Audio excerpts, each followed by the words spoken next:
¿sí? Sensitivo prácticamente, bueno, tienen que tener en cuenta algo con el tema sensitivo sensorial. Sensorial hace parte de los sensitivos.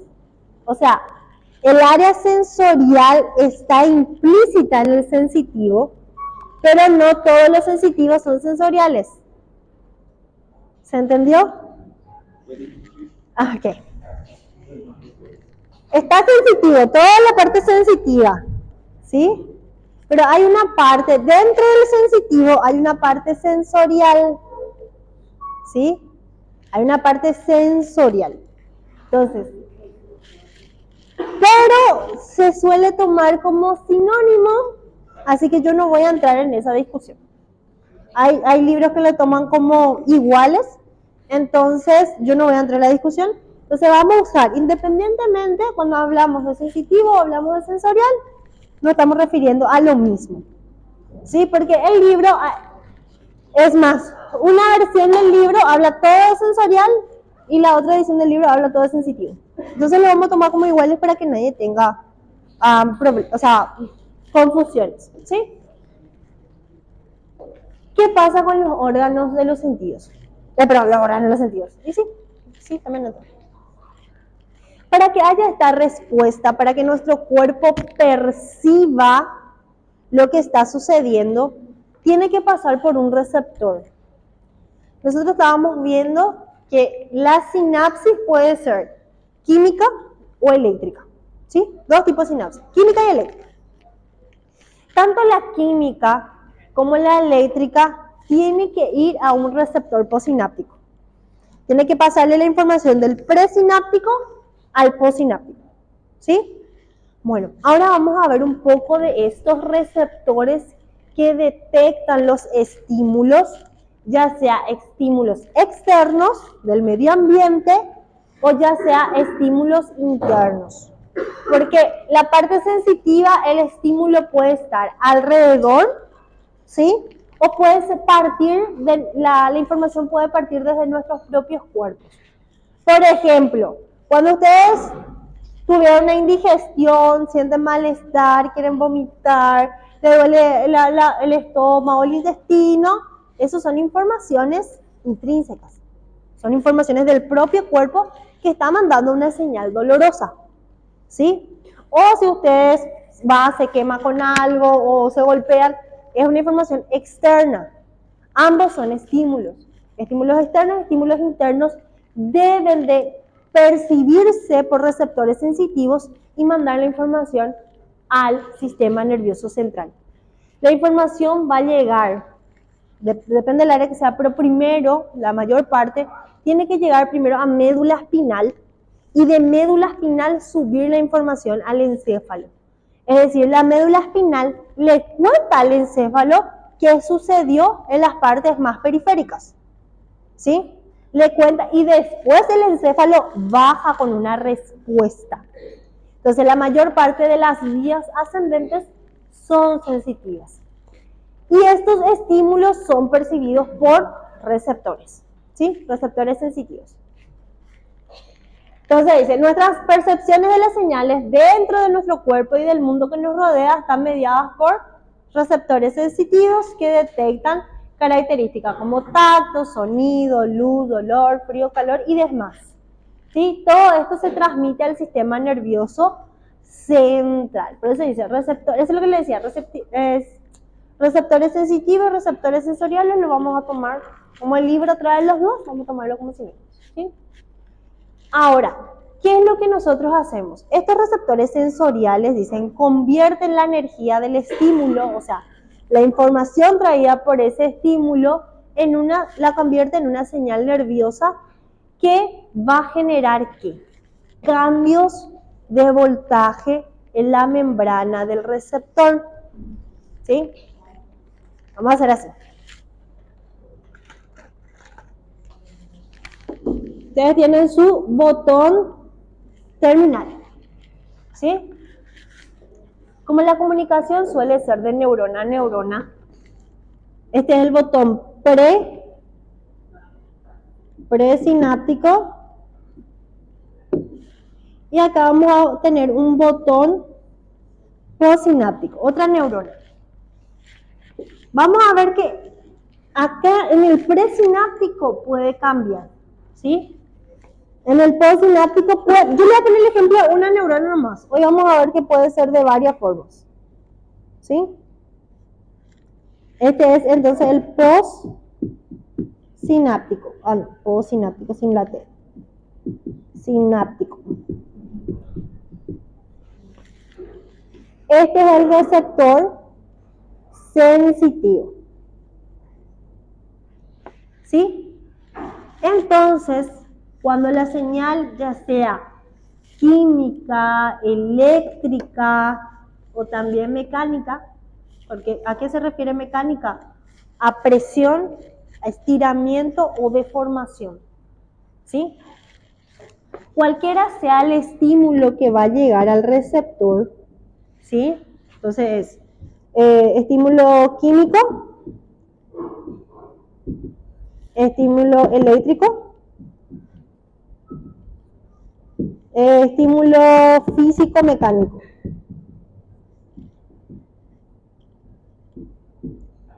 Cualquiera sea el estímulo, va a generar que en esta membrana postsináptica haya un cambio, ¿sí? Esté en reposo, ¿sí? Y luego recibe la señal y va a cambiar de voltaje. Y ese cambio de voltaje que llega, acá yo dibujé mal porque acá tenía que estar las dentritas, ¿verdad? Pero esa información que llega de botón presináptico a dentritas, porque esa sería la forma correcta, va a transmitir la señal por toda la membrana. Okay. Va a transmitir la señal por toda la membrana hasta que en el próximo botón terminal llegue la información y se vayan comunicando de neurona a neurona. ¿Sí? ¿Cuál es la idea? Que de la información del componente presináptico que envía la información al receptor, el receptor lo que hace es cambiar de polaridad, o sea, a que haya un cambio en el potencial de membrana que lo lleve de reposo a excitación o de reposo, ¿sí? De reposo a inhibición. Porque mientras más negativo quede el interior de la membrana, ¿sí? Mientras más negativo quede el interior de la membrana, entonces está inhibida. Y si cambia la polaridad y en el interior de la membrana se hace positiva, entonces está excitada. ¿Sí? Entonces, este receptor tiene la función de acuerdo al canal iónico que va a abrir, va a estar inhibida o está excitada. Si este receptor estimula que entren los canales, o sea, se abren los canales de sodio y de calcio, va a excitarse. Si este receptor abre canales de potasio o canales de cloro, va a inhibirse. Otra vez, cual sea el estímulo que llegue, químico, eléctrico, físico, mecánico, va a estimular a un receptor y este receptor puede abrir canales de sodio y calcio, entonces ingresan y se excita la membrana. O si este receptor se estimula y abre canales de cloro y potasio, entonces se inhibe, la membrana interna se inhibe. Porque cuando entra sodio y calcio, el interior de la membrana se vuelve positivo. En cambio, cuando sale potasio o entra cloro, el interior de la membrana se queda más negativo. ¿Sí? Entonces, este receptor normalmente lo que más se suele estudiar es cuando se excita. Pero también está la opción que este receptor traiga señales inhibitorias. Lo que quiero que tengan en cuenta es, este receptor va a generar un cambio en la polaridad de la membrana de ese receptor. ¿Sí? Bueno. ¿cuáles son los principales receptores que tenemos? Hoy los vamos a conocer por nombre, la siguiente clase los vamos a conocer como funciones, ¿sí? Principalmente son 5. Normalmente este sale o para citar, pero siempre sale este. Yo les voy a ir diciendo lo más. Dentro de clase yo ya voy a hacer el repaso o darle los tips que son importantes, ¿sí? Entonces, 5 tipos de receptores. Uno de ellos se llama mecanorreceptores. Los mecanorreceptores son los receptores que detectan compresión, o sea, presión, estiramiento y cambio de forma, ¿sí? Entonces, ¿qué va a pasar? Por ejemplo, si yo agarro y aprieto fuertemente acá el brazo, yo estoy generando una presión. El primero que se estimula es la presión que yo estoy haciendo. Después, si hago mucha presión, ahí va a generar dolor, ahí ya es otro tipo de receptor. Pero ese cambio, vos sentís que alguien te toca, que alguien te agarra, ¿verdad? Eso es una deformación mecánica, o mejor dicho, o deformación física, ¿sí? Entonces, ahí son los mecanorreceptores los que detectan esos cambios, ¿sí? Después tenemos los termorreceptores. Los termorreceptores detectan el cambio de temperatura. Entonces, gracias a nuestros termorreceptores, nosotros podemos diferenciar cuando el ambiente o alguna sustancia es caliente o es fría, ¿sí? Gracias a estos termorreceptores, nosotros detectamos el frío y el calor, ¿sí? Ya sea en el medio ambiente, ya sea en alimentos, ¿sí? Ya sea por sentir algún objeto. Después tenemos los nociceptores. Los nociceptores son receptores que detectan dolor. Gracias al estímulo de estos nociceptores, nosotros sentimos dolor. Que ya vamos a ver las fibras después. Pero entonces, cuando se bloquean estos nociceptores, gracias al efecto de la anestesia, también se para esa traducción de enviar la señal dolorosa.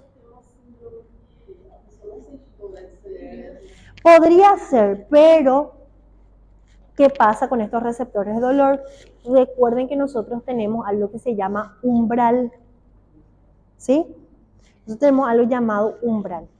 ¿Qué pasa con el umbral? Nosotros dimos sumación esa clase. Dimos, ¿verdad? Yo dimos esta clase. Espera. Antes de avanzar.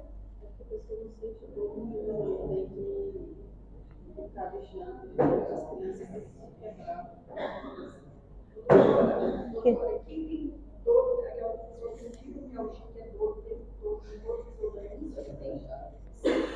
Sí, ya vamos a entrar.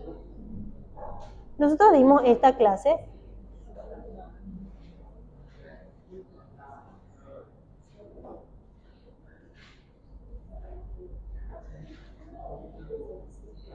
¿Dimos o no?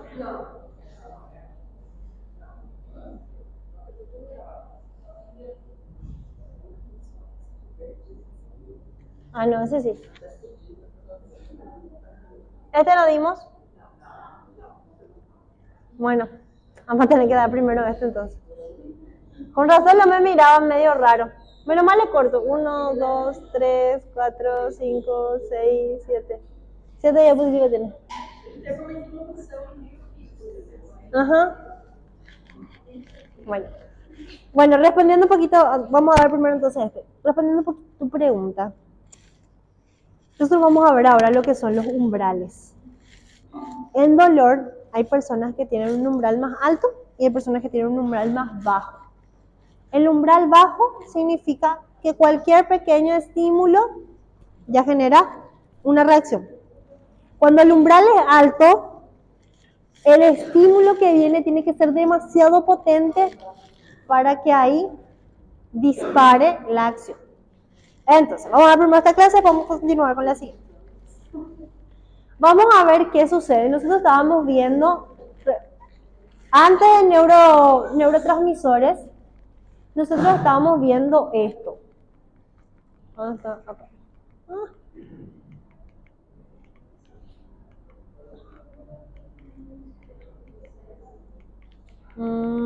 Quiero mi otro cosito. Bueno, nosotros estamos viendo, cuando empezamos el sistema nervioso, vimos dos tipos de sinapsis, eléctrica y química. La eléctrica es no son neurotransmisores, son informaciones que liberan, ¿sí?, iones que estimulan a la liberación o a la entrada o la salida de más iones en la membrana postsináptica, ¿sí? Esa era la eléctrica. El cambio de iones desde una neurona a otra, gracias a que tenía uniones en hendidura. Eso recuerdo, tipo la unión de neurona a neurona y que transmitían ahí iones de un lado a otro, ¿sí? Bueno, otra sinapsis que tenemos es la sinapsis química. Y la sinapsis química se da principalmente a través de neurotransmisores. Por eso dimos todas las clases de neurotransmisores. Y que lo dividíamos en excitatorios e inhibitorios.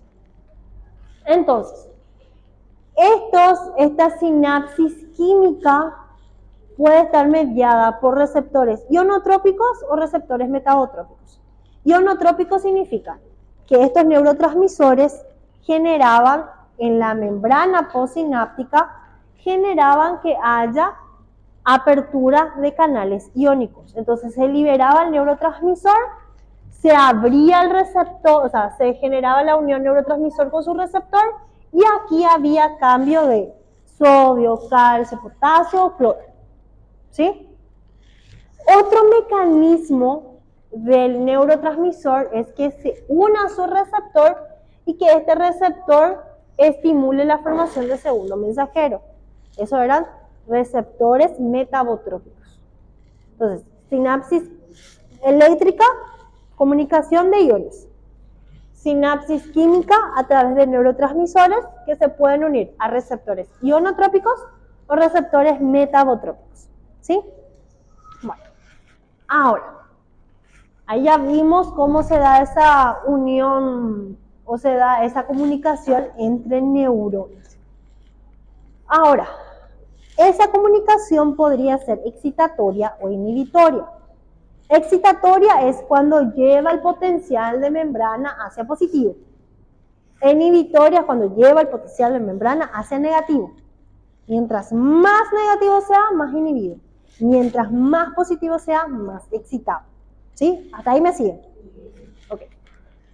Ahora, vamos a ver cómo se dan esos voltajes. A nivel de las neuronas, ¿sí?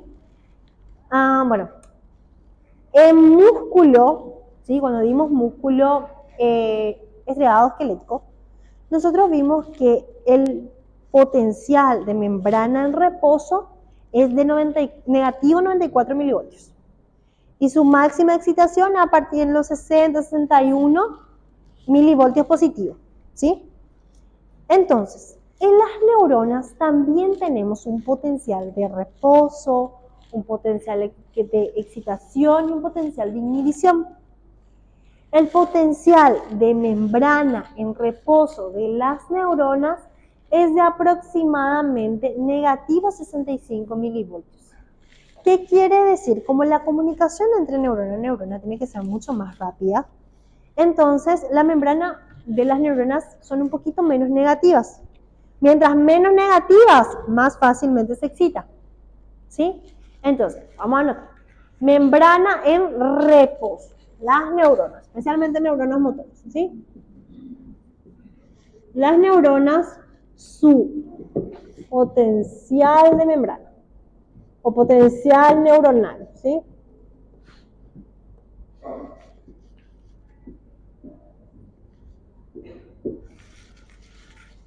El potencial de membrana en reposo de las neuronas es negativo 65 milivoltios, ¿sí? Entonces vamos a hacer.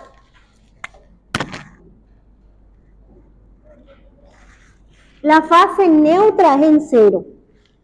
Esa es fase neutra, que casi no se utiliza. ¿Sí? Luego tenemos, yo le voy a poner acá, a negativo 65. ¿Sí? Todo esto es en milivoltios, ¿ok?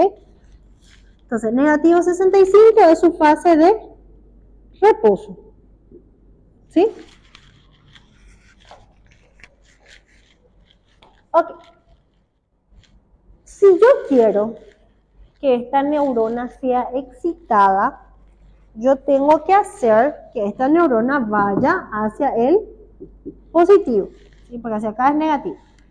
Entonces puedo ir así, negativo 55, negativo 45, ¿sí? Negativo 35, y así sucesivamente hasta que llegue a 0. Y después, acá yo le pongo nomás los números, no quiere decir que de 5 en 5 va a saltar, yo le pongo 5 en 5 para llegar nomás. ¿Sí? Entonces vamos a ir acá. 5, pueden ir 10, 15, 20, lo que quieran. ¿Sí? No importa. Lo que sí que es, ahí está el positivo. Lo que sí que tiene que ser positivo. ¿Sí? Si va hacia el positivo, está excitado. Si va hacia el negativo, está inhibido. ¿Sí? Entonces dice, aquí el soma de la neurona, especialmente de la motoneurona espinal, son neuronas motoras que se encuentran en la médula espinal. ¿Sí? El potencial de membrana en reposo es de aproximadamente negativo 65 milivoltios. Dice, llevar el voltaje a un valor menos negativo hace que la membrana de la neurona sea más excitable. ¿Qué quiere decir menos negativo? Menos negativo es hacia acá. Yo no puedo decir todavía, siendo así totalmente correctos, yo no puedo decir todavía llevarlo hacia el positivo, siendo que yo tengo todavía una cantidad de negativos aquí. Llevarlo hacia el positivo sería de acá. ¿Sí? Entonces, la forma correcta es llevar el potencial de membrana hacia menos negativo y volverlo positivo. Más negativo sería acá. Menos negativo sería disminuir la cantidad de negativos. ¿Sí?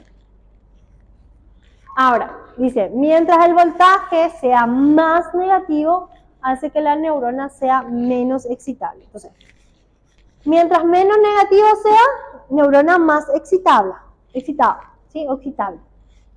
Y mientras sea más negativo, está más inhibida o menos excitable. Eso es lo que explica ahí. Entonces nosotros podemos tener dos fases, neurona excitada o neurona inhibida. Ahora, los principales iones de este cambio de voltaje son sodio, calcio, potasio y cloro.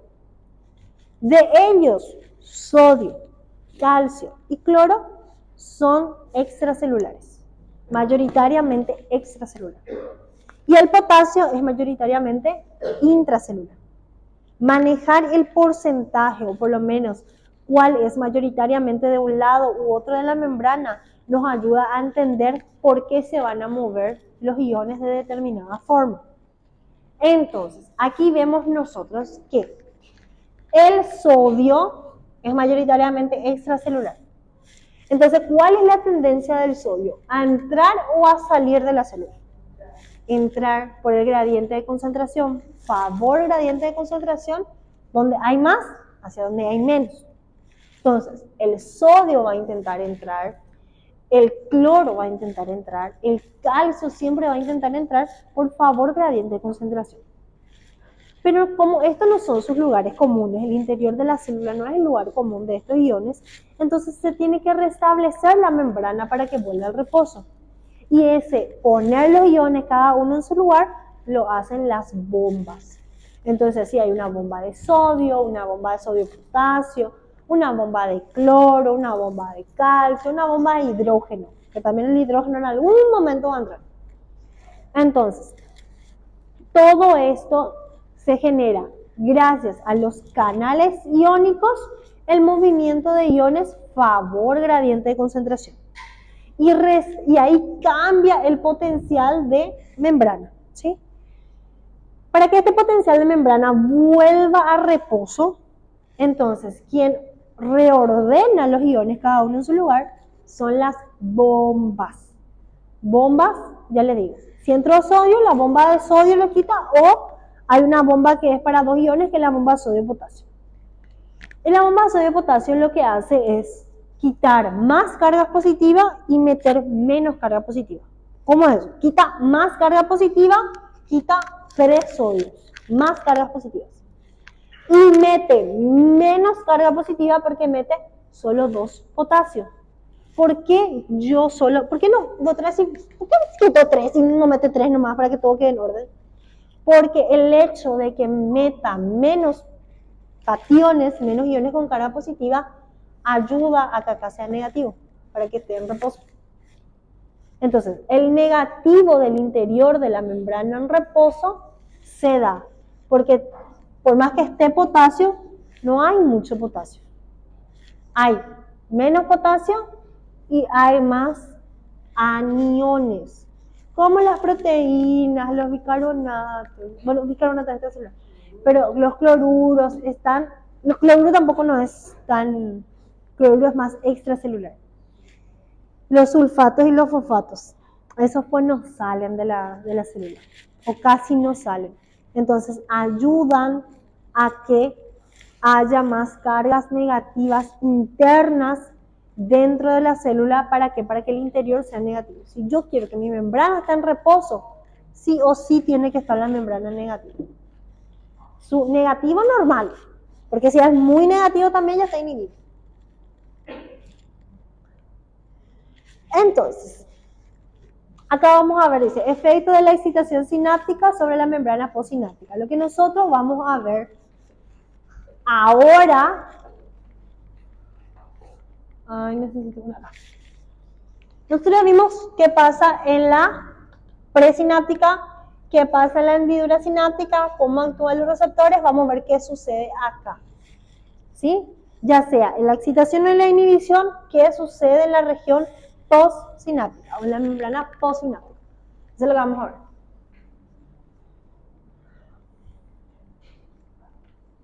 Entonces, dice, el potencial de membrana en reposo de una neurona es de negativo 65 milivoltios, ¿sí? Cuando dice, cuando en la terminal presináptica se ha liberado un transmisor excitador, ¿cuál era nuestro principal transmisor excitador? El glutamato.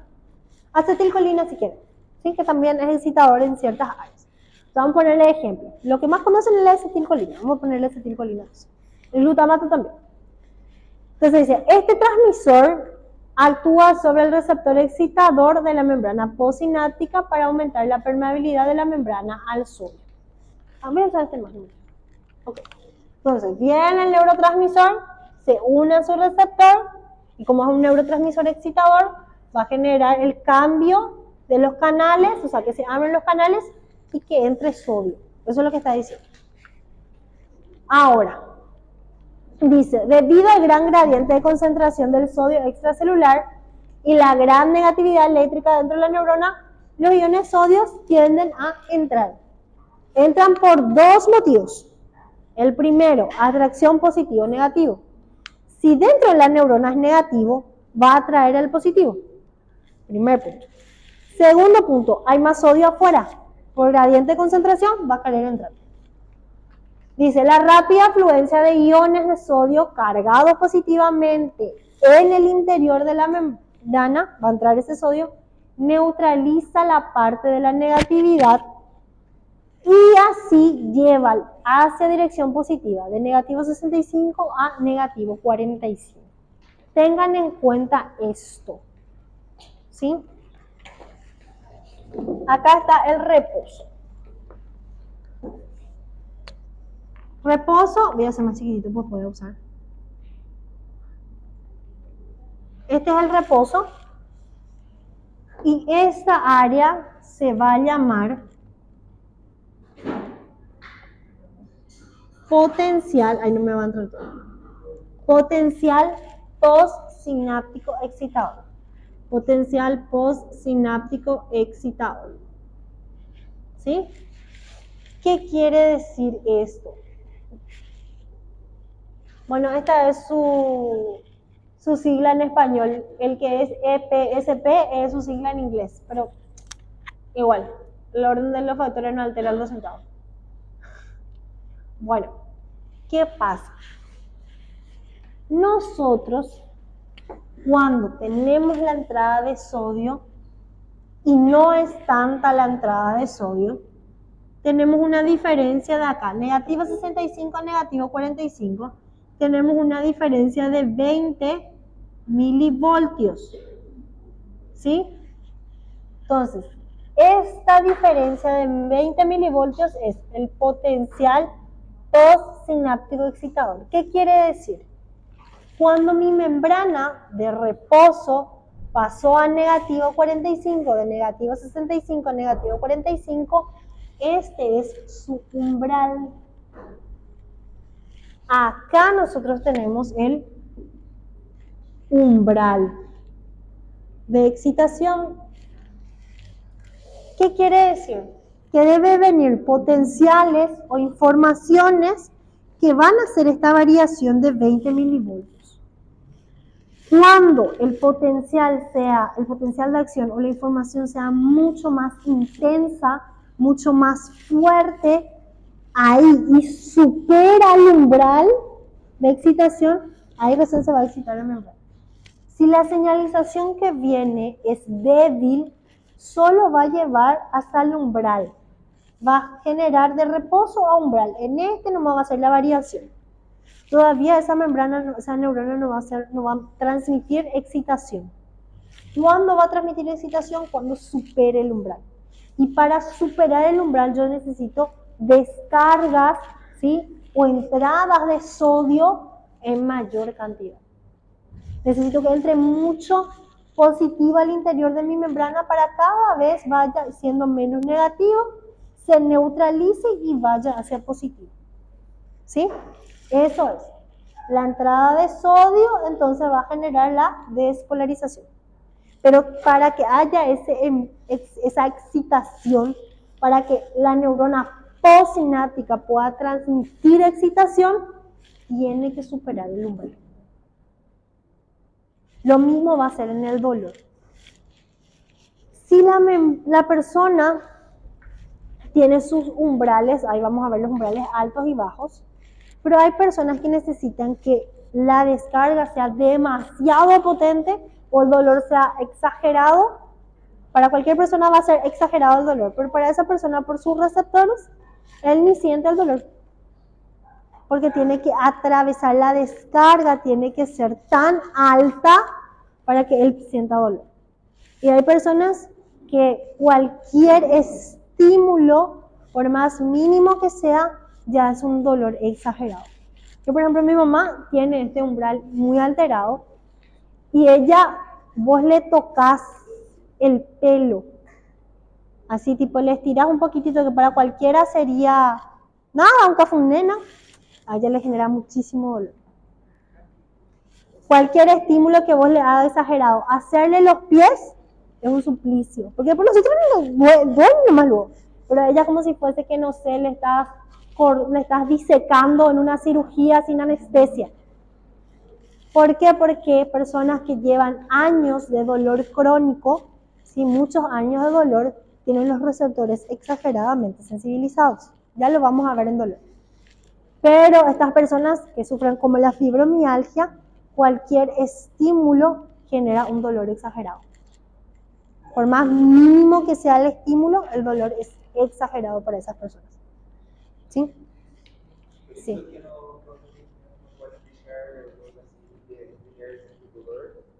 ¿En el qué?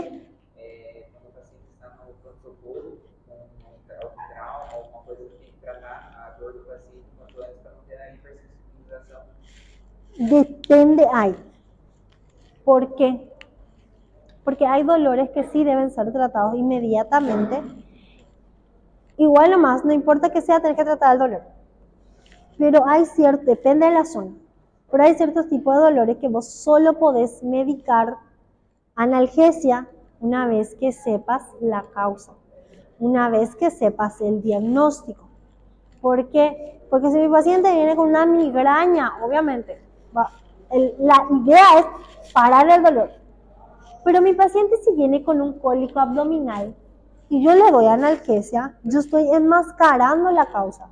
¿Va a parar el dolor? pero yo no estoy solucionando la causa de ese dolor. Entonces, por eso es muy difícil este tema de hacer atendimientos por WhatsApp. Yo sé que su familia ya confía mucho en usted y le manda, me duele la cabeza, me duele el estómago, ¿qué puedo tomar? Ese famoso, confían pues en la palabra de ustedes. La familia es así, confía en la palabra de ustedes para preguntarle qué se puede hacer. Pero eso no significa que les haga caso. Porque después se van y hacen lo que quieren y hacen lo que dice el vecino. Pero pregunta, por lo menos pregunta.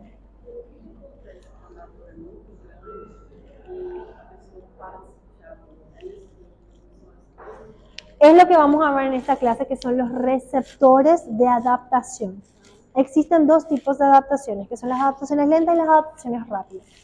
Hay momentos que cuando la adaptación del dolor, el receptor se adaptó, depende de la fibra que tenga.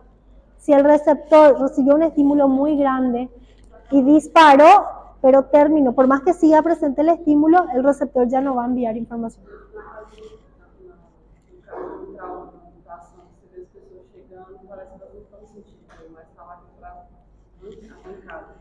También tenemos ahí dos cosas. La liberación de noradrenalina. Tienen que entender eso, que cuando el cuerpo está en sobreexcitación, la idea es mantenerse vivo. ¿Sí? Y la noradrenalina hay en regiones que es súper excitada y hay pero otras regiones que las bloquea. Entonces, cuando vos estás bajo el efecto de necesito vivir, se bloquean esa sensación de dolor, que después cuando baja esa sensación de ya no me voy a morir, ahí aparece el dolor. E o membro fantasma também, né? O membro fantasma continua sentindo, né, a dor. Sí, empieza. Esas son personas. O fantasma, por exemplo, a pessoa perdeu um membro, mas ela continua sentindo a dor naquele membro que não existe mais. Eso se da especialmente en pacientes diabéticos o personas que han perdido miembros a causa de un evento traumático, especialmente los que fueron a la guerra.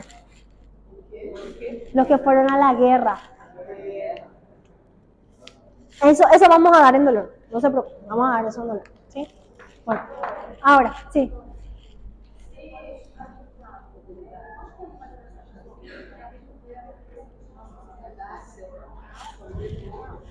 Ahí también depende mucho del grado emocional del paciente.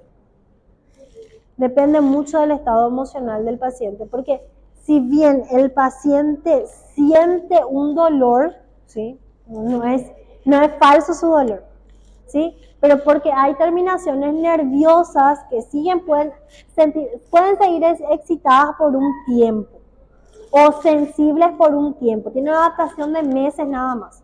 Ahora, pasado X cantidad de meses y el paciente después de años sigue sintiendo el dolor, ahí ya hay más un componente emocional. Porque uno puede llegar a sentir muchísimo dolor por las alteraciones emocionales del paciente, porque el paciente libera demasiado cortisol. Entonces, por eso cuando el paciente tiene dolores crónicos, se le dice, hace hidroterapia, hace pilates, hace meditación, hace algo que haga al cuerpo entrar en bienestar, porque cuando el cuerpo entra en bienestar, libera las endorfinas, que son los antiinflamatorios y analgésicos naturales. O sea, toda una comunicación ahí entre la corteza pensante y la corteza emocional. ¿Sí? Bueno. Ahora, tengan en cuenta esto. ¿Sí? El potencial postsináptico excitador, ¿cuándo sucede? Cuando dice este aumento positivo de voltaje por encima del potencial de reposo, ¿sí? Es de aproximadamente 20 milivoltios, ¿sí? Para que haya un potencial postsináptico excitador es aquel que lleva el potencial de membrana en reposo a su umbral, ¿sí? Acá dice la descarga de una sola terminal, la descarga de una sola neurona presináptica hacia una postsináptica no es capaz de mantener la excitación, ¿sí? Entonces, ¿para qué? Para que haya una excitación completa, debe haber la sumación. ¿Qué vamos a sumar?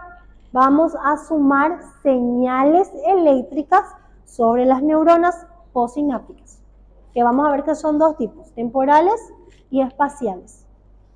Una neurona presináptica con otra neurona postsináptica, una sola descarga no es suficiente. No es suficiente para generar toda la excitación. Necesitamos sumar varios potenciales de acción desde la presináptica a la postsináptica para que realmente ocurra esa despolarización completa. ¿Sí? Y eso va a ser la sumación. ¿Sumación qué? Puede ser en la química. La sumación es enviar varias señales eléctricas que van a generar estímulo, estímulo, estímulo, estímulo.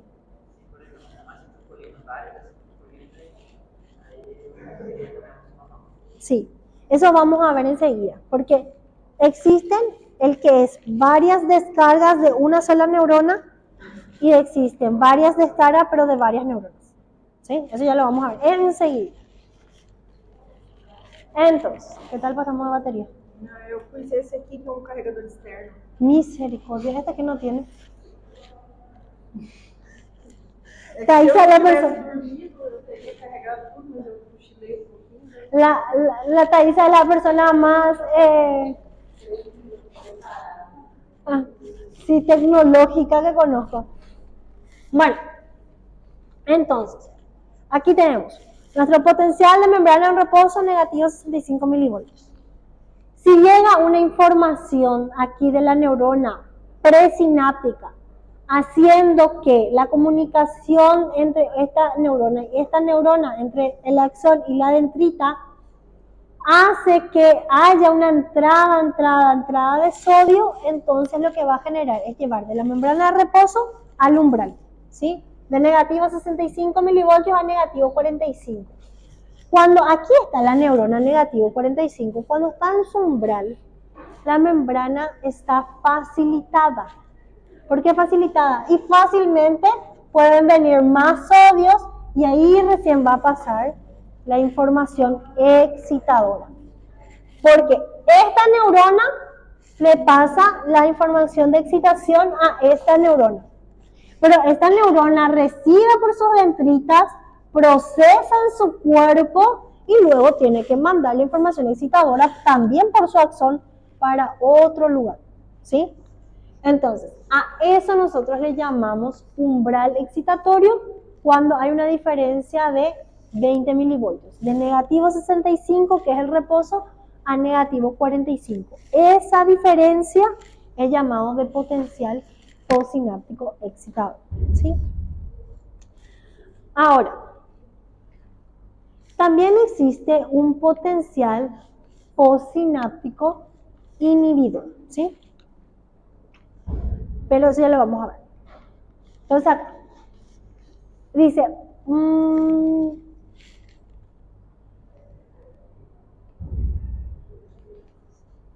ok, aquí, presten atención y vamos a ir a la sumación. Dice, la descarga de una sola terminal presináptica nunca puede aumentar el potencial de neurona, ¿sí? El potencial neuronal, desde negativo 65 a negativo 45. Una sola neurona no va a ser suficiente para hacer este cambio. Acá dice, se requiere alrededor de 40 o 80 neuronas para que hagan la descarga. Y como tantas neuronas están descargando, o una neurona puede descargar varias veces, tenemos que se suman los potenciales eléctricos que van a llegar a esta neurona. Y a eso le llamamos sumación, que puede ser sumación espacial o puede ser sumación temporal. ¿Cómo es la sumación espacial? Vámonos.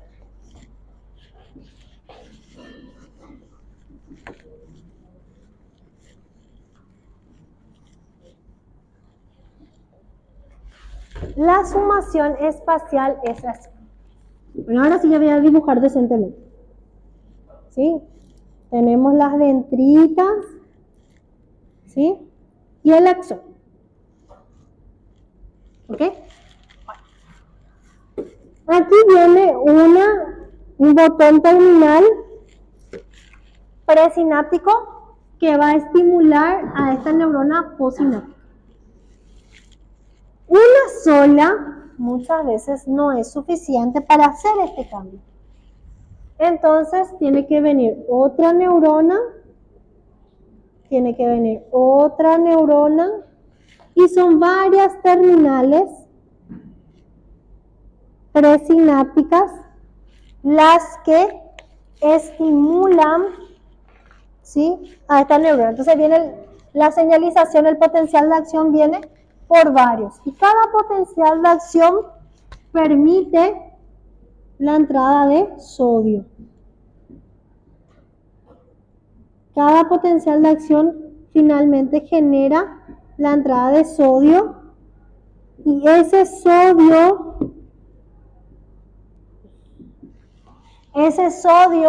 hace que esta neurona que adentro era negativo y afuera sea positivo, ahora cambie de polaridad.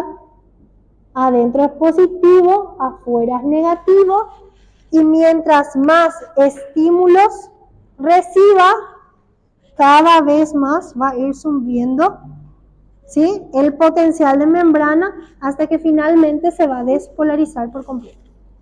Y cuando se despolariza por completo, entonces trae la información excitatoria aquí, y esta información excitatoria va a excitar otras neuronas.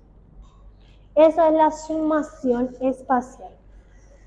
En los espacios de la neurona postsináptica llegan varios potenciales de acción, ¿sí?, que generan que esta neurona se excite. Eso es sumación espacial.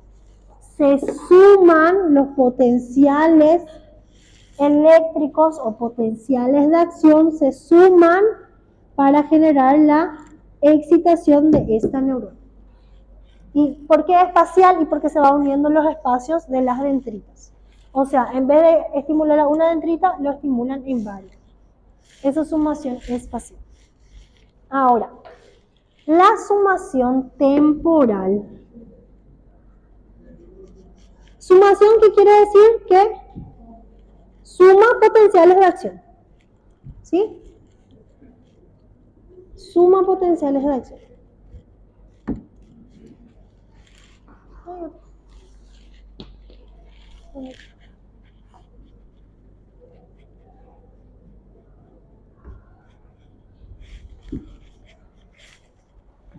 La sumación temporal se da desde una neurona presináptica hacia una neurona postsináptica. Pero ¿qué pasa? Llega el potencial de acción, permite, no sé, pónganle acetilcolina, ¿sí? O igual si quieren hacer sinapsis eléctrica.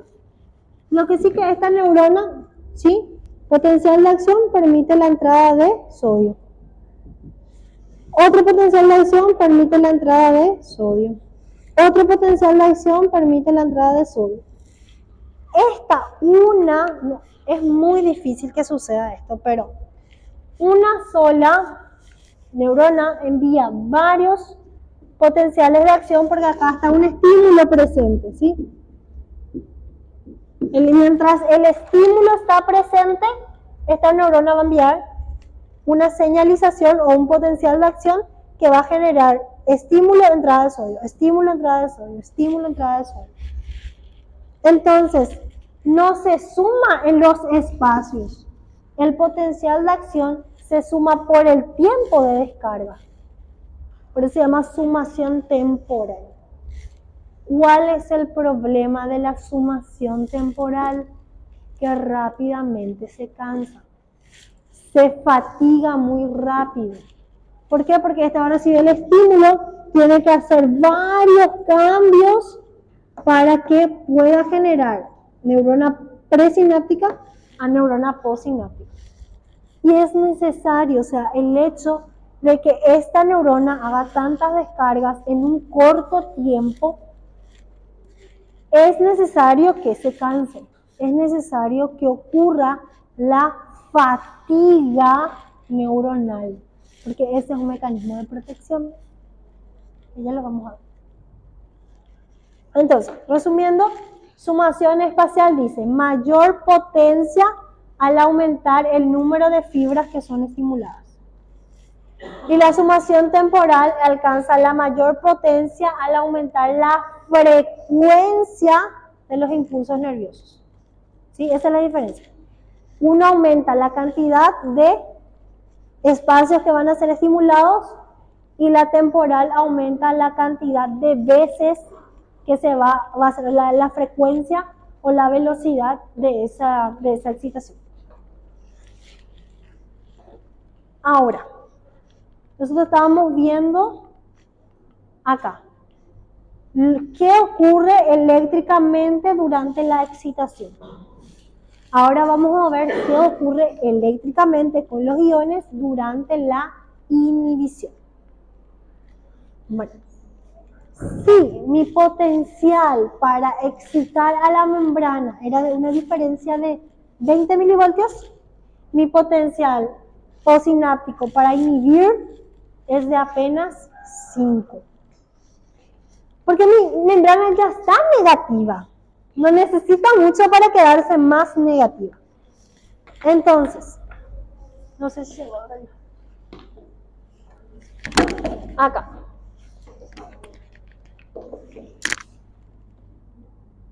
Negativo 70 milivoltios. Con apenas una diferencia de 5 milivoltios, el reposo hacia más negativo, yo tengo el potencial postsináptico inhibitorio. ¿Sí? Igual, voy a poner como está ya para que no les confunda. ¿Sí? Inhibición del potencial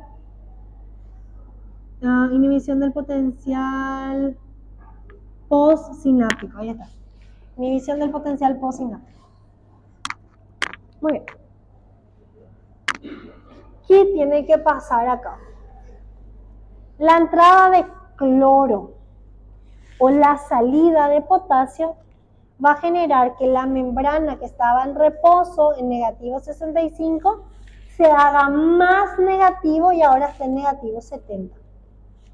En negativo 70, esta membrana ya está inhibida. Una diferencia de apenas 5 milivoltios de negativo 65 a negativo 70 ya bloquea la membrana. Para excitarse necesita un poco más trabajo. Para inhibirse es muy pronto. Entonces, pequeños cambios iónicos en la membrana de algún, o sea, cualquiera sea el tejido, pero pequeños cambios en el interior de la membrana ya puede generar acciones. Acciones como excitación o acciones como inhibición. ¿Sí?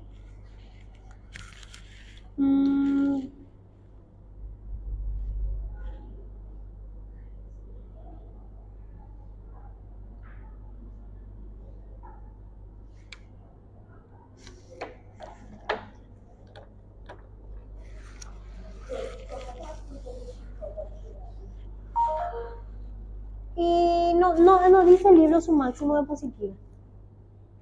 Depende del potencial que quiera hacer. Bueno, ¿sabes cómo se puede saber según el potencial de NERS? El cálculo. Entonces, según la cantidad de, por ejemplo, potasio, en este caso, según la cantidad de potasios que hay en el interior de la membrana y en el exterior, se hace un cálculo para saber hasta qué punto el potasio puede salir. Lo mismo para el sodio. se tiene que saber cuánto sodio hay en el interior de la membrana, cuánto sodio hay en el exterior, se hace el cálculo y se ve hasta dónde ese sodio, ese calcio va a ingresar. Porque cuando llega a su límite, cuando llega al nivel del potencial de NERS, se bloquea, ahí ya no pasa más. Pero el libro nos refiere así como estos que dicen, hasta tantos números, hasta tanto positivo se puede excitar la membrana. Sí dice hasta cuánto negativo, pero yo no encontré que diga hasta cuánto positivo. El libro trae los descriptores hasta 100 Podría ser porque ambos son neuronales. Ambos son, está hablando, si es receptor, está hablando de receptor neuronal. Entonces, para que se pueda estimular, ¿sí? Tiene que haber una activación del receptor. Entonces, si el receptor se puede activar hasta 100 milivoltios, probablemente ese sea el nivel de entrada de excitación. Pero yo no encontré, muéstrame dónde dice. No, después no muestro. No, pero eso habla más adelante en el receptor, no habla así en la neurona misma. Pero debería ser igual. O aproximado. Porque sin el receptor, ¿sí? Al menos cuando hablamos de sensitivo, sin el receptor no va a haber esa comunicación. Bueno, esto es lo que le estaba diciendo, lo de la facilitación de neuronas. Dice, cuando el potencial postsináptico sumado es excitador, pero no ha aumentado lo suficiente para alcanzar el umbral de activación de la neurona postsináptica. Es decir, la facilitación, pónganle que es entre el estado de reposo y el umbral. Entonces, mientras se acerque hacia el umbral, está facilitado. ¿Por qué? Porque fácilmente puede llegar al umbral y hacer la excitación. Esa es la facilitación. Cuando hay entrada de sodio o entrada de calcio, ¿sí? Va a generar que esta membrana de reposo, el potencial vaya, ¿sí? Siendo cada vez más negativos, pero todavía no alcanzó el umbral. Porque si alcanza el umbral, ya se puede generar la descarga completa. Entonces, mientras está en este rango, ¿sí? La neurona está fácilmente excitable. Eso se llama facilitación de neuronas.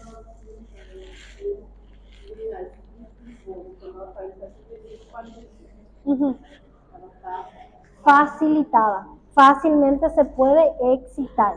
O sea, fácilmente está más cerca del umbral.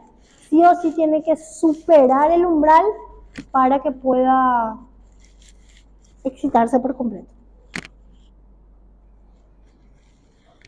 Ahora, lo que estábamos diciendo en la sumación temporal. En la sumación temporal es necesario que ocurra lo que es el cansancio de la neurona. Es necesario que se fatigue la neurona y que deje de enviar más neurotransmisores. ¿Por qué?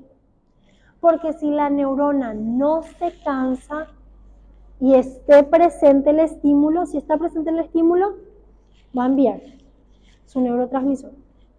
¿Qué pasa? Aunque esté presente el estímulo, en algún momento la neurona se cansa y deja de enviar a su neurotransmisor. Si es que la neurona no se cansase, o sea, si es tipo, recibo estímulo, envío señal, recibo estímulo, envío señal, y mientras esté el estímulo, yo voy a enviar la señal, va a pasar esto. Va a haber un exceso de excitabilidad, acá dice, cuando hay demasiada descarga en los receptores, ¿sí? Va a haber un exceso de excitabilidad del cerebro, lo que va a llevar al paciente a un ataque epiléptico. ¿Sí? Acá dice, la fatiga es una característica sumamente importante en la función sináptica porque cuando las áreas del sistema nervioso se sobreexcitan, la fatiga hace que pierda este exceso de excitabilidad después de un tiempo. Va a enviar, o sea, al principio va a responder al estímulo, va a enviar su neurotransmisor. Pero si el estímulo continúa presente, En algún momento esta neurona se va a cansar y va a ir disminuyendo la cantidad de neurotransmisores que están enviando. O la cantidad de iones que va a liberar. Se va a cansar. ¿Sí? Porque ¿qué pasa? Si yo tengo un estímulo y este envía, va a hacer sumación temporal. Y ahí es donde va a colapsar el sistema nervioso y va a generar los estados de epilepsia. ¿Sí? Por eso dice, la fatiga es probablemente el medio más importante por el cual el exceso de excitabilidad del cerebro durante un ataque epiléptico finalmente se controla de modo que cesa el ataque. Por tanto, el desarrollo de la fatiga es un mecanismo de neuroprotección. ¿Por qué? Porque ¿qué pasa en la crisis de epilepsia? Que puede ser tónico-crónica, que puede ser focalizada, que puede ser generalizada. Pero vamos a poner el ejemplo de una generalizada. El paciente empieza, unos cuantos segundos, y se para. Solito.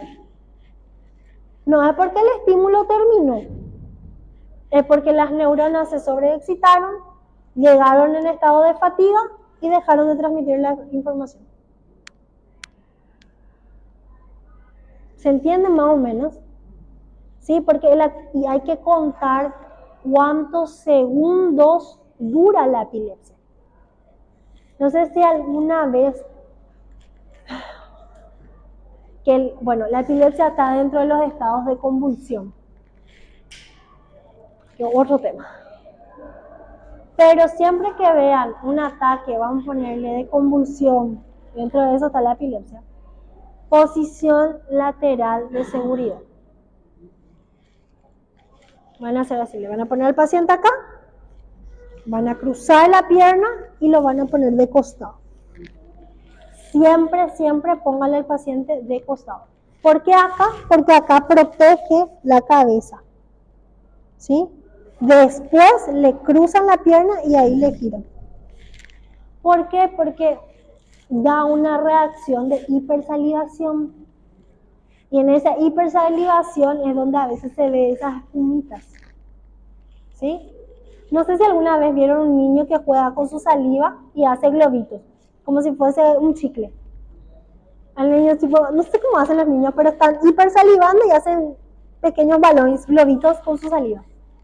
Eso pasa en los estados epilépticos, ¿sí? Que al menos cuando es generalizado, ¿verdad? Cuando es generalizado, hacen una hipersalivación por la sobreexcitación, entonces puede eso broncoaspirar. Otra cosa que tiene que tener en cuenta, no es recomendable meter ¿cómo les voy a decir? El dedo dentro de la boca del paciente porque puede morder. Claro, y como está sobreexcitado, esto se mantiene contraído. Pero sí, una vez que baje un poco la excitabilidad y empiece a parar, sí revísenle porque puede ser que la lengua vaya para atrás y trague y eso obstruya a nivel de la glotis y ahí el paciente se queda sin respirar. ¿Sí? Entonces, no en el estado así denso, tienen que esperar que baje un poquito. ¿Y cómo va a ir bajando? ¿Cómo va a ir parando? Porque se va a fatigar ese exceso de excitación. No es porque te salió el estímulo, sino porque la neurona se cansó de enviar señal exageradamente rápido. ¿Sí? Ahora, ya vamos a terminar el menú este. ¿Sí? Un cafecito y después vamos a continuar. Bueno. Ok. Todo depende de la cantidad de iones. Yo les dije que en algún momento iba a entrar en juego el hidrógeno. El hidrógeno también es un catión, también tiene carga positiva. Y la sangre depende mucho de la cantidad de niveles de hidrógeno o de bicarbonato que tenga. Porque nosotros tenemos el pH. ¿Saben lo que es el pH? El pH. Y tiene que ser de 7.35 a 7.45. Ese es el límite. Si es menor a 7.35, estamos frente a una acidosis. Y si es mayor a 7.45, estamos en una alcalosis. Esta es la base para entender después fisiopato y clínica médica. ¿Por qué? Porque si mi paciente está frente a una alcalosis, ¿sí? Está frente a una alcalosis, a nivel del sistema nervioso va a generar esto, una excitabilidad neuronal. Estados de alcalosis sanguínea generan a nivel del sistema nervioso excitación, ¿sí?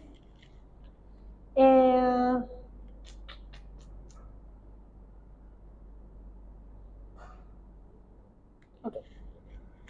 Acá dice, la alcalosis aumenta enormemente la excitabilidad neuronal, lo que hace que las personas sean predisponentes, o sea, sean más sensibles a sufrir ataques epilépticos cerebrales durante la excitabilidad de algunas neuronas.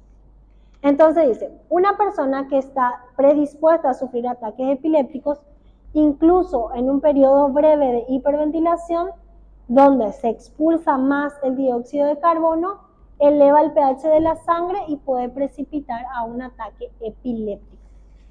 ¿Qué pasa?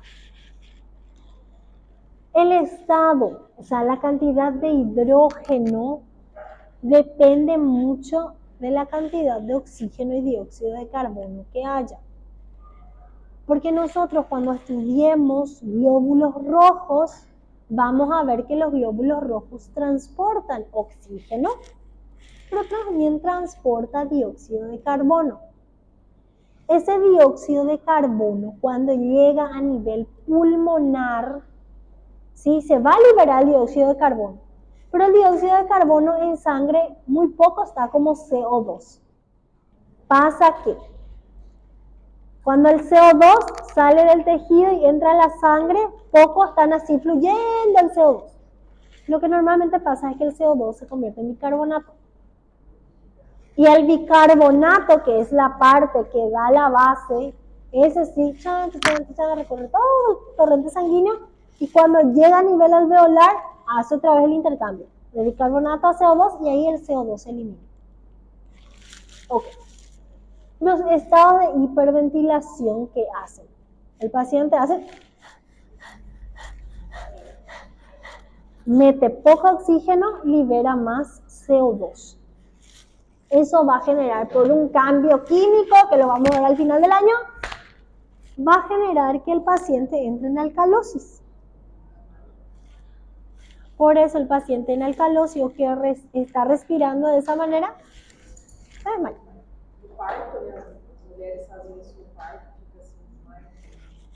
Bueno, le vamos a contar algunos secretos del dramatismo. ¿Quién quiere hacer así, cómo se llama? Teatros dramáticos. Ajá. ¿No? ¿Quién? ¡No! No lo practiquen en casa, a no ser que lo necesiten. Ok.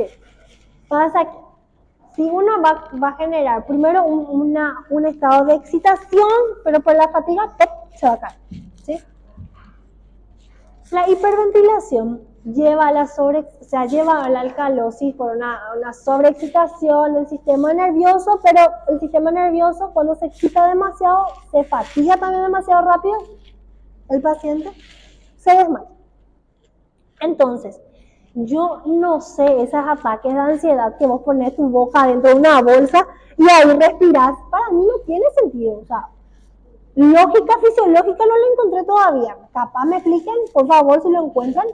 Pero ¿qué uno está quitando su CO2 y metiendo otra vez su CO2. ¿Sí? Entonces, si se quieren, si no son epilépticos, todo bien. Si son epilépticos, va a ser peor. Respiren así unas cuantas veces. O sea, nada más que. Por eso le digo, si quieren hacer alguna escenita dramática ahí, pues pueden aplicarlo. Experimenten. Ahora, pónganle otra técnica no para desmayarse, pero para descubrir si normalmente la paciente está desmayada, porque difícil es que un hombre venga ahí desmayado, a no ser que tenga gripe. A no ser que tenga gripe. No, mentira. Pero normalmente las que más hacen esas escenas de ay, me desmayé y eso son las mujeres. Y no crean que eso le va a pasar con su enamorada y no. Llegan a la urgencia. Llegan a la guardia las personas desmayadas. Entonces, si quieren ser sutiles, háganle esto. La paciente va a estar acostada, le van a alzar su mano y van a soltar. Si el paciente está realmente desmayado, está hipotónico, va a caer, ¿sí? Y si vos le pones frente a su cara, va a caer sobre su cara. El paciente que no está desmayado, primero no baja rápidamente el brazo, y segundo, si baja, lo pone de costado. No va a poner sobre su cara para lastimarse. Ahora pónganle, la paciente conoce esa técnica. Entonces le van a decir, mami, va a estar con los ojitos cerrados, entonces le van a hacer así. ¿Y qué van a ver? Por el estímulo va a haber parpadeo. Por más que esté con los ojos cerrados, va a haber un parpadeo. Eso quiere decir que tampoco está desmayado. Só deixar 1 litro de soro, pega hemograma a madrugada inteira, tudo rápido. No, pero vos en el momento por el tema. Vos en el momento tenés que saber, no tenés tiempo todavía a ponerle suero. Deixa lá, não, deixa. Espera a madrugada inteira, pega hemograma, que vai ser só assim. No, ¿sabes qué? Esa clase de paciente vos querés mandarle rápido a su casa. Ahora, le querés castigar. Estamos hablando de los que se están haciendo, que no están desmayados realmente. ¿Sí? Aquí, pongan así el dedo y hagan una compresión fuertísima a nivel del esternón. ¿Qué están generando? Están generando un estímulo doloroso. Que ese no hay paciente que no se despierte así. Si el paciente está en estado de conciencia. Ahora, si realmente el paciente está en alteración de la conciencia, ahí hay que ver, porque ahí está el Glasgow. Y el Glasgow mide pacientes que responden a estímulos dolorosos, pacientes que responden apenas moviéndose al estímulo doloroso y pacientes que no responden al dolor. Ahí ustedes tienen que clasificar el Glasgow. Pero para lo que estamos diciendo ahora, aquellos que se hicieran nada más de los desmayados, háganle estímulo doloroso, háganle eso, háganle el golpecito, rápido van a reaccionar. ¿Sí? Porque les va a llegar esas crisis histéricas a la guardia y ustedes tienen que saber si merece o no merece fe. Porque si es que tu paciente vos le haces todo eso y no responde, bueno, tu paciente realmente perdió la conciencia. Y ahí tienes que entrar a accionar de otra forma. Ahora, si se está haciendo nomás, déjale, ya se va a tranquilizar. Cuando se despierte, darle 2 gotitas de clonazepam a su paciente. ¿Sí? Bueno, eso en caso que el paciente entre en alcalosis. Ahora puede ser que el pH disminuya demasiado y el paciente entre en acidosis. Y cuando el paciente entra en acidosis, no se envía información. Del estado sobreexcitado pasa a un estado muy inhibido y el paciente entra en coma. Por eso es peligroso la acidosis, por ejemplo, la acidosis diabética. ¿Sí? La diabetes genera complicaciones agudas y crónicas. Y una de las complicaciones agudas de la diabetes es la acidosis. Entonces el paciente entra en un coma acidótico. ¿Sí? Todo a causa de la inhibición del sistema nervioso.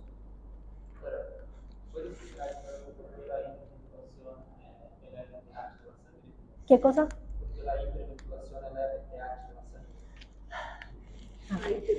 sangre. Hiperventilación. Okay.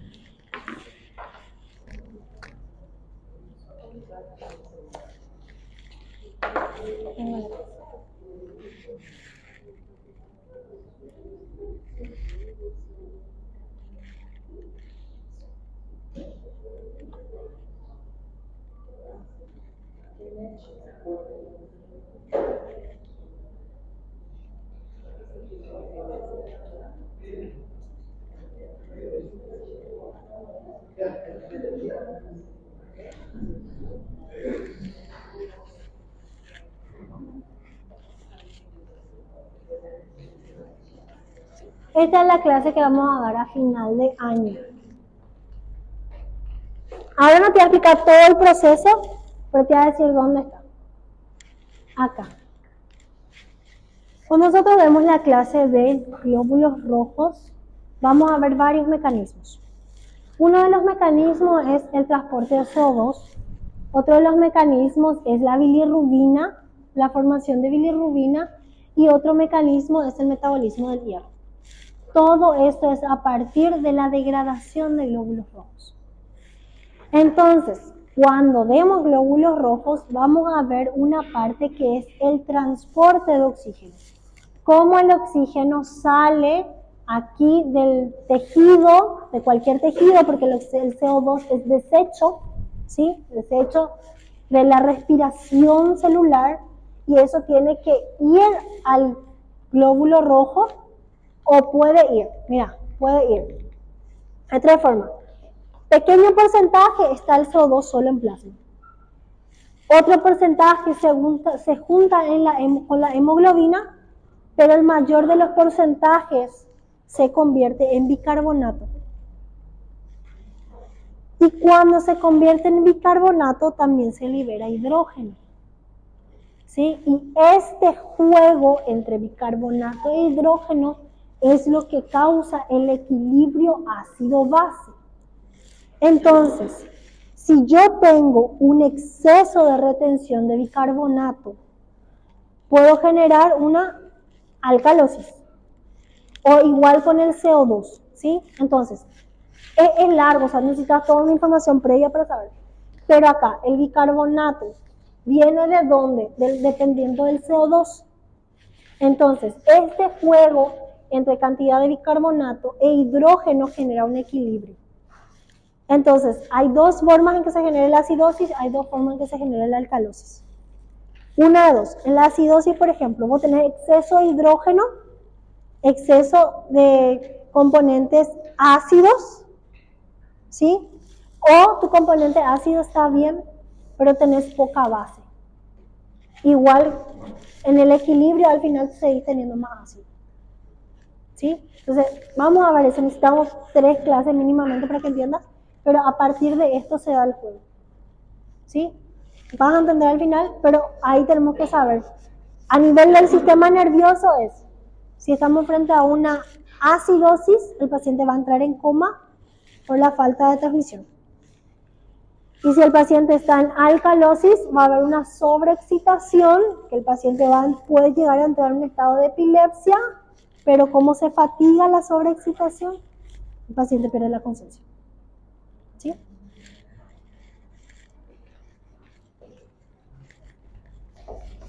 Porque después en fisiopato ustedes van a dar desequilibrio ácido-base. Y ahí van a saber, cuando den desequilibrio ácido-base en fisiopato, van a pasar después a clínica médica y van a ver por qué el paciente se desmaya, por qué el paciente entra en coma, ¿sí? Porque eso es lo que ustedes van a ver de manifestaciones clínicas. Después.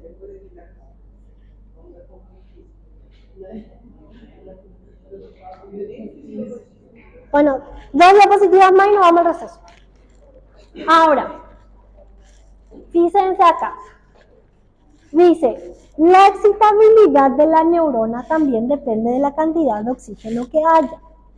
Una disminución de oxígeno, entonces hablando cuando disminuye el oxígeno en el torrente sanguíneo, estamos frente a una hipoxia. ¿Sí? ¿Qué va a causar la hipoxia? Dice, la cesación, o sea, que pare el oxígeno por solo unos segundos puede causar ausencia completa de excitabilidad en algunas neuronas. Por eso es que ciertas neuronas, cuando no tienen el oxígeno suficiente, esa neurona para. ¿Sí? Peor si es que Con esa hipoxia va acompañada una isquemia, o sea, una falta de sangre. Porque si falta sangre, la neurona muere. ¿Sí? Entonces, por eso es importante este primer llanto del niño. El niño tiene que nacer y tiene que llorar, tiene que venir ya sufriendo al mundo. Y si no sufrió, le mete unas cuantas nalgadas hasta que llore. ¿Por qué? Porque nosotros necesitamos que se abra vía respiratoria para que llegue oxígeno al cerebro. Porque es un oxígeno externo, es la primera vez que está frente al oxígeno ambiental. ¿Sí? Entonces es necesario que ocurra eso para que haya un buen desarrollo del sistema nervioso. ¿Sí? Porque pacientitos que no respiraron, no lloraron en el primer segundo de vida, pueden llegar a tener secuelas para toda la vida en su sistema nervioso. ¿Sí?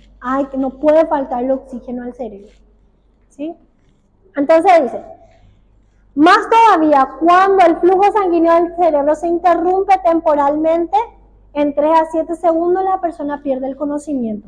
Por eso las personas que sufren accidente cerebrovascular, ¿sí? En el ACV nosotros tenemos dos formas. Tenemos el isquémico y tenemos el hemorrágico. Si el isquémico, o tenés así tu torrente sanguíneo, ¿sí? Y en el isquémico normalmente hay una obstrucción, normalmente algún ateroma, alguna grasa, algún émbolo gaseoso. ¿Y qué pasa? La sangre llega acá y no pasa del otro lado. Hay isquemia, hay falta de sangre. Y si falta sangre, falta oxígeno. ¿Sí? Ese es el ACV isquémico. Falta sangre. Ahora, el hemorrágico se da por una lesión en la arteria. Normalmente suele ser arterial. Entonces, ¿qué va a pasar? La sangre va a fluir, pero así como sube, también va a haber una hemorragia. Y cada vez va a llegar menos sangre aquí y finalmente también va a entrar en hipoxia y ahí va a morir. Todo porque le falta sangre y oxígeno. Solamente que este es más peligroso, el ACV hemorrágico es más peligroso que el isquémico. Porque el isquémico vos tenés que quitar nomás ahí lo que está obstruyendo para que pueda volver a fluir sangre. Si no llegaste a tiempo y se murió, lo que va a pasar es que esta zona ya está muerta y se va a formar nuevos vasos sanguíneos y ahí va a volver a fluir la sangre. La angiogénesis. Formación de nuevos vasos sanguíneos, ¿para qué? Para que se restablezca el flujo. Ahora, en el hemorrágico, podés tener un tapón plaquetario, pero muchas veces el tapón plaquetario no es suficiente y sigue sangrando y va a sangrar dentro del cerebro. ¿Y por dónde va a drenar? Aumenta la presión intracraneal a causa de la hemorragia que está habiendo. ¿Y cuál es su solución? Cirugía. En el isquémico puede ser un tratamiento más médico, o sea, tratamiento médico o tratamiento quirúrgico se le suele decir. En el isquémico suele ser un tratamiento más médico y en el hemorrágico suele ser un tratamiento más quirúrgico. Sea lo que sea, pocos segundos de hipoxia o de isquemia, aún peor, la persona, por eso cuando sufre ese ACV, pierde el conocimiento. ¿Sí? ¿Por qué? Especialmente porque no está llegando sangre y oxígeno a alguna parte del cerebro. Y si eso se mantiene por unas cuantas horas, esa área ya puede morir. ¿Sí? Y por último, para irnos al receso, no es que el último de hoy, bueno, hay ciertas sustancias que sobreexcitan al sistema nervioso, pero no a un nivel que le genere daño. Por eso es que nosotros tomamos café, porque tiene la cafeína. ¿sí? Tomamos tereré, chimarrón, mate, lo que sea, por la teofilina, ¿sí? Y a veces hay gente que come dulce por la glucosa en sí, pero cuando es chocolate específicamente tiene esa sustancia llamada teobromina que está dentro del chocolate. Todas estas sustancias son estimulantes del sistema nervioso. Por eso es que cuando comemos estas, o sea, tomamos o comemos estas sustancias, como que quedamos más activos, ¿sí? Pero recuerden, cuando está muy excitado, luego de un tiempo se fatiga. Y ahí viene el bajón, ¿sí?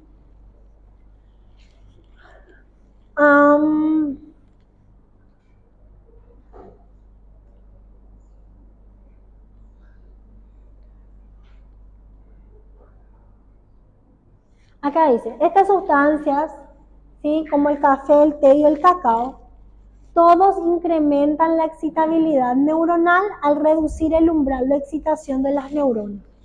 Es decir, esto que necesitaba una descarga de 20 diferencias, reduce. Si hay una diferencia cortita, entonces cualquier estímulo que venga ya le excita. ¿Sí? Eso es reducir el umbral. Ahora, hay algunos, ¿sí?, que dicen lo que genera es una alto bloqueo de la inhibición. ¿Cómo para lo que eso es? Hay dos formas en que ocurre la excitación. La primera es la descarga excesiva que lo excita, así lo vimos. Pero otra forma es bloquear los componentes inhibitorios. Porque nosotros tenemos un juego para el equilibrio, entre la excitación y la inhibición. Entonces, ¿qué es lo que se hace? Se bloquea la inhibición a los neurotransmisores inhibitorios para que solo queden los excitados, los excitatorios. ¿Sí? No es que hay más descargas, sino que no hay nadie que le regule, entonces aquí hacen la fiesta. ¿Sí? También es otra forma de que ocurra excitación. Ahora, para que ocurra inhibición, dice la mayoría de los anestésicos aumentan el umbral de excitación de la neurona. Por lo tanto, disminuye la transmisión sináptica. ¿Cómo lo hacen? Aumentar el umbral, ¿sí?, va a hacer que la diferencia sea mucho más grande. Entre el reposo y el umbral sea mucho más grande. Entonces, el estímulo que tiene que venir tiene que ser tan potente que le quite de ese estado negativo. Entonces, eso normalmente también puede ser a nivel de los anestésicos. Aumentan tanto el umbral que si la potencia o la descarga que viene no es lo suficientemente, no le va a quitar del estado de reposo absoluto. No todos, solo algunos.